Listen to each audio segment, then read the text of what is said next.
Greetings, and more greetings to you, good people. My name is DJ Holly, and welcome to Point 5 Creative Studios. Chitubu che content, chitubu chisingapwi, chitubu chinonwa nemunhu wese, chitubu chakavhenekwa, chikaongororwa nana mazvikokota kunzi aiwaka. Chitubu ichi chine content iri healthy, content yakachena, content iri clean, yakakodzera kunge chikonsumwa nemunhu akaita kunge iwewe. Ndosaka vari panapa muzuva ranhasi. So if it's your first time here, please hit the subscribe button and the notification bell so that you don't miss out on any exciting content uploaded. Kana ungo wagara uri mugaro wepanapa dango kutenda nekuti asi nekukurumidza kubhadhara rent. Thank you very much for supporting Point 5 Creative Studios. Right, nyaya yandiri kufambira zvamanje manje inyaya inonzwisa tsitsi, inyaya yakarwadza, yakarwadza ende yakavhundutsa vanhu vakawanda. Nditika ma1 hanzi mupurisa ofa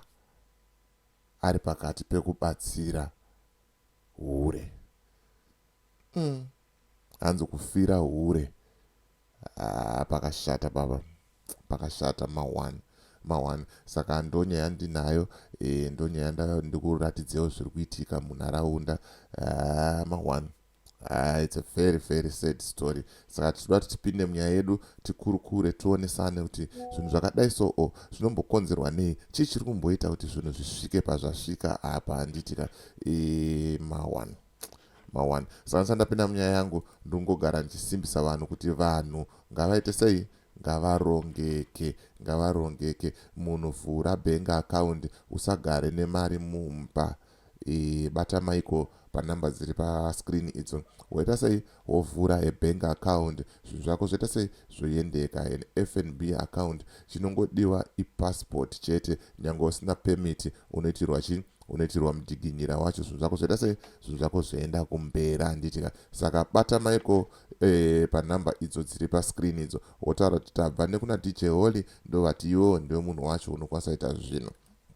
Right, ndisandapinda futi munyaya yangu ndikuti kana une business raunaro rauda kushambadzirwa, ndibate nhamba dzangu ndo dziri pascreen. Kana une nyaya yaunayo yauda kuti ndifambire, ndibate futi chii pasame number ipapo. Handitika. Toita sei, tofambira nyaya dzacho. Handitika. Right, nyaya yangu yandinayo ndeiyi iri apapo, yaiswa neZimI 14 hours ago. Iri kunzi mupurisa wekugokwe Ofira Hure. Mupurisa wekugokwe Ofira Hure. Inyaya inosiririsa, inyaya inonzwisa tsitsi fane. Saka dati tipinde munyaya iyi timbonyatsoona kuti chii chaitika, zviri kumbonyatsofamba sei, sei akazofa. Ma1 amene kuti nyika yedu tiri kuenda kupi kana zvinhu zvakadai so zvichiitika. Handiti rega tipinde munyaya tinzwe kuti zvakamira sei. Gokwe cop stabbed to death over a prostitute. Ma1 ka 17 July 2024. A Gokwe-based police officer was stabbed to death at a Puza Dollar nightclub in Gokwe last Friday. Hanzi pane ka nightclub kanonzi Puza Dollar nightclub. Puza zvinongora kuti inwa, ngatinwe $dollars yayo. Nightclub iri kugokwe. Hanzi ndo kwakatikira chiitiko ichi. Handitika. Zvikanzi the cop Douglas Ngwenya 41, hanzi mupurisa Douglas Ngwenya ane 41, was stabbed at the back and at the buttocks while trying to stop two patrons from fighting over a sex worker. Chii chakadaro ichocho? Muri kubaya munhu ari kuuya kuzokudzivirirai kuti musarwire zvinhu zvisina basa, but momubaya. Oro kanjani? Chii chinenge chichiitika ichocho kuti nyika yedu izosvika pakudai so kuti vanhu vakurwira ana sisi vedu anopa rudo ava? Pakashata. Hanzi akabayiwa kumashure, akabayiwa kumagaro. Saka 2 mapanga akamubaya. Ende nyaya yacho iri kuenderera kumberi ichiti hanzi vakazomhanya naye kuchipatara vamhanya naye kuchipatara, but achingosvika kuchipatara akabva aita sei, akabva afa. And hanzi hapana kana futi 1 week pane umwe futi murume akabaya sex worker papusa dollar ipapapa. Vanetsana futi nenyaya dzemari nenyaya dzechange, because zviri kunzi chinoitika ndechekuti munowirirana kuti $2 wazosvika kwakuye wakuda kubudisa mari yakawanda, wakuzviita ngone mari, wombwa watsvaga $2 pakati pema10, wombwa kuti ndati 10, yombwa wati 2, makutonetsana. Hanzi kusvika ita sei, kusvika vabayana, ndo nyaya yacho. Ngwenya was declared dead upon arrival at Gokwe South District Hospital.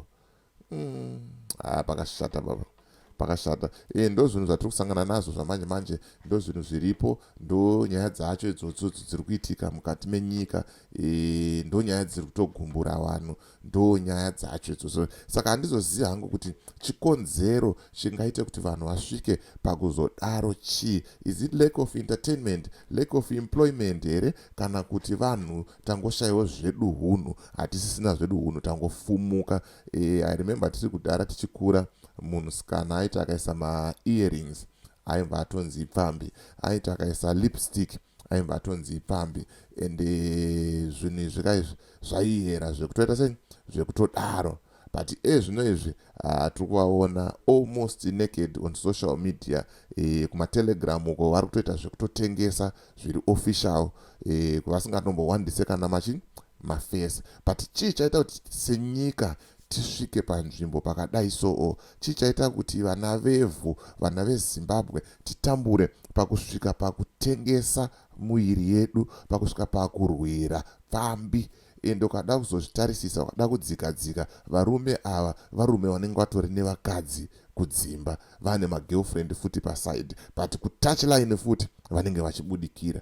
Chii chakadaro? Chii chambotishungurudza kusvikira ipapo? Panongo mukuru anombati munangago auraya vanhu nenzara. Handizoziva kuti inzara here, inzara here iri kuita kuti vanhu vasvike pakuita makuna-kuna akadai so. Dai Mwari atibatsira, dai Mwari apindira, nyika yedu yaitawo zviri nani, zvinhu zvaita sei zvachinja, because kwatiri kuenda chaiko chaiko I think ndo kwatiri kubva, kwatiri kuenda ndo kwatiri kubva, because ukaona zvinhu zvasvika pakudai so, vanhu vakuurayana, vanhu vakurwira, zvinhu zvakadaro. There's something wrong. There's something wrong. But anyways, ndo video ranga ndangokubatira zvamanje manje, randa ndikunzwisewo nhau idzi. Ndoziva kuti vazhinji venyu dzakakujambai, hamuna kudziona, hamuna kudzinzwa, but chinhu chakanaka kuti sepanapa pachitubu munogara muchifambirana nenguva. So as for me, DJ Holly and the rest of the crew behind the scenes, ndikuti kana une business raunaro rauda kushambadzirwa, ndibate, namba dzangu ndo dziri pascreen. Kana une nyaya yaunayo yauda ndifambire, ndibate futi pasame number, ndidzo dziri pascreen. So as for me, DJ Holly and the rest of the crew behind the scene, thank you for watching and thank you for supporting Point 5 Creative Studios.